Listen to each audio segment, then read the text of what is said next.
जगन्नाथपुरी में कर्माबाई नाम की एक महिला रहती थी और उसका ठाकुर जी के साथ ऐसा प्रेम था कि खुद भगवान श्री कृष्ण कर्माबाई के हाथ की बनी हुई खिचड़ी खाते थे। अब कर्मा रोज अपने नियम के अनुसार सुबह सवेरे जल्दी उठकर भगवान श्री कृष्ण के लिए बड़े प्रेम से खिचड़ी बनाती और भगवान को थाली में भोग लगाती। कुछ देर में भगवान खिचड़ी खा लेते और थाली साफ हो जाती। इसके बाद कर्मा अपने स्नान ध्यान आदि नित्य कर्मों में लग जाती और इसी प्रकार यह क्रम निरंतर चलता रहा। एक दिन भगवान श्री कृष्ण को भोग लगाने के बाद एक छोटा सा बालक कर्माबाई के पास आया और उनसे बोला, माँ कुछ खाने को है, बड़ी भूख लगी है। कर्माबाई ने कहा, हाँ बेटा, मैंने अभी अभी खिचड़ी बनाई है, आजा बैठ जा, तू भी खिचड़ी खा ले। यह कहकर कर्माबाई ने बड़े प्यार से उस बालक को खिचड़ी परोसी और बालक ने भी बड़े ही चाव से खिचड़ी खाई। उस बालक के रूप में स्वयं भगवान जगन्नाथ कर्माबाई के हाथ से बनी खिचड़ी खाने साक्षात पधारे थे। बालक ने जल्दी से खिचड़ी खा ली और उनसे कहा, माँ खिचड़ी बहुत अच्छा बनी है, मैं कल भी खिचड़ी खाने आ जाऊं? कर्माबाई ने कहा, कल क्या बेटा, मैं तेरे लिए रोज खिचड़ी बनाकर रखूंगी, तू रोज खिचड़ी खाने आ जाया कर। बालक ने कहा, ठीक है माँ। अगले दिन से वह बालक रोज सुबह सवेरे कर्माबाई के पास खिचड़ी खाने आने लगा। कर्माबाई भी रोज अपने नियम से सुबह सवेरे जल्दी उठकर भगवान श्री कृष्ण के लिए खिचड़ी बनाती और भगवान के सामने थाली रखती। फिर भगवान खिचड़ी का भोग लगाते और उसके कुछ ही देर बाद वह बालक आ जाता। फिर कर्माबाई उसे भी बड़े प्रेम से खिचड़ी खिलाती। एक दिन कर्माबाई की कुटिया के पास एक साधु आया।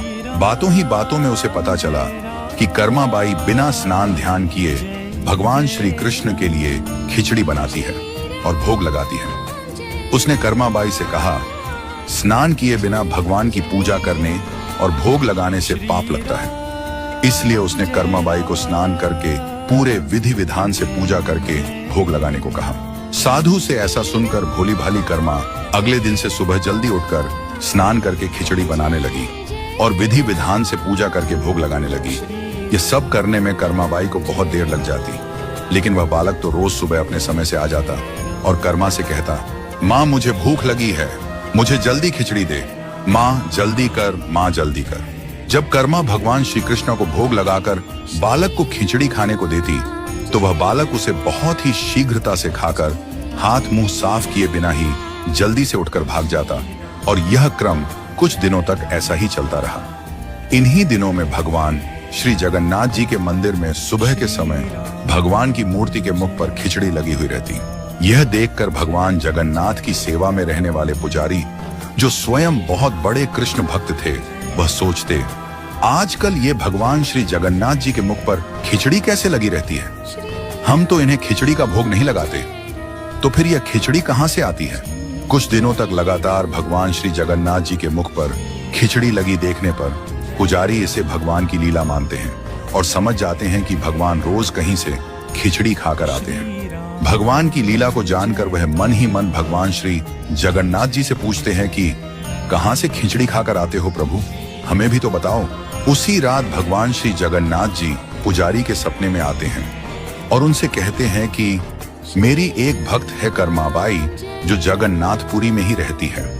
वह रोज सुबह सवेरे मेरे लिए बाजरे की खिचड़ी बनाती है और बड़े प्रेम से मुझे भोग लगाती है और मैं भी रोज सुबह जल्दी कर्माबाई के पास खिचड़ी खाने जाता हूँ। मुझे उसके हाथ की बनी खिचड़ी बहुत पसंद है। परंतु कुछ दिन पहले कर्मा के पास एक साधु आया और कर्मा को स्नान ध्यान करके विधि विधान से पूजा करके भोग लगाने को कह गया। इसलिए आजकल वह विधि विधान से पूजा करके भोग लगाती है और उसके बाद मुझे खिचड़ी खिलाती है।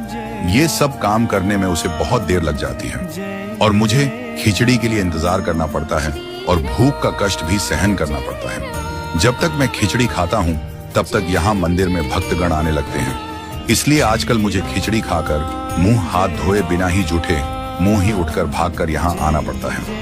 ये क्रम कई वर्षों तक चलता रहा और एक दिन कर्माबाई इस संसार चक्र को छोड़कर प्रभु के धाम चली गई। उस दिन जगन्नाथपुरी के मंदिर में भगवान श्री जगन्नाथ जी के श्री विग्रह के नयनों से अश्रु निकल रहे थे। यह देखकर मंदिर के सभी पुजारी और जगन्नाथपुरी के राजा भी मंदिर में उपस्थित हो गए और प्रभु से विनती करने लगे कि हे प्रभु, क्या हमसे कोई भूल या अपराध हुआ है? जिसके कारण जगत के पालनहार की आंखों से आंसू निकल रहे हैं। उसी दिन रात में पुजारी जी और जगन्नाथपुरी के राजा के स्वप्न में भगवान श्री जगन्नाथ जी ने कहा कि आज मां कर्माबाई इस लोक से विदा हो गई और मुझ में विलीन हो गई, परंतु अब मुझे रोज सुबह सवेरे बाजरे की खिचड़ी कौन खिलाएगा।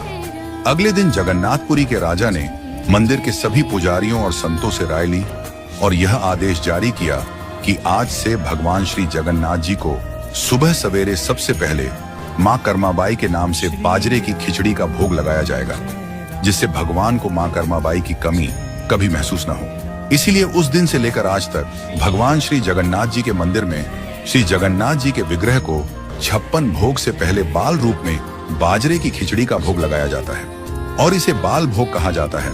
सैकड़ों सालों के बाद भी श्री जगन्नाथ मंदिर में मां कर्माबाई की याद में यह प्रथा आज भी वैसी की वैसी चली आ रही है।